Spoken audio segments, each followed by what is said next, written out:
A long time ago, in a place called Babylon, there lived three young men who loved and obeyed God.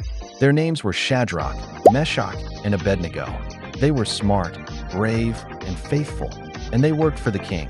Now, King Nebuchadnezzar was a powerful king, but he had a big problem. He wanted to be worshipped like a god. One day, he made a huge golden statue, so tall it could almost touch the clouds. Then, the king made a royal announcement. "When you hear music, everyone must bow down and worship my golden statue. Anyone who doesn't will be thrown into a blazing furnace." Well, the music played, trumpets, harps, flutes, and all kinds of instruments, and everyone dropped to the ground and bowed. Everyone except, you guessed it, Shadrach, Meshach, and Abednego. They stood tall bowing, not even a little knee bend.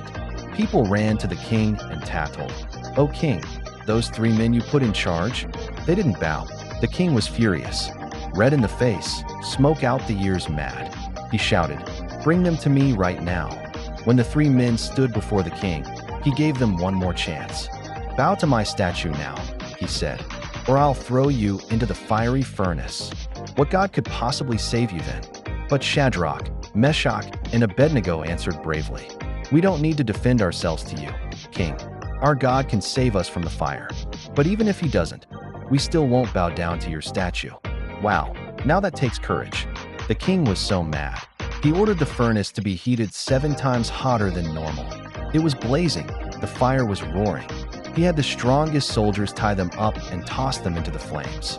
But something amazing happened. The king looked into the furnace and suddenly jumped up in shock. "Wait a minute, didn't we throw 3 men into the fire? I see 4 walking around in there, untied and unharmed. And the 4th one looks like a son of God." God had sent someone, maybe an angel, maybe even Jesus himself, to protect them. The king called out, "Shadrach, Meshach, Abednego, come out." And when they stepped out, the whole crowd gasped. Not a single hair on their heads was burned. Their clothes weren't even smoky. Then the king made a brand new law. "Praise the God of Shadrach, Meshach, and Abednego. No other god can rescue like this." The king promoted them, and everyone in the land learned that God is faithful, and he's right there with us, even in the fire.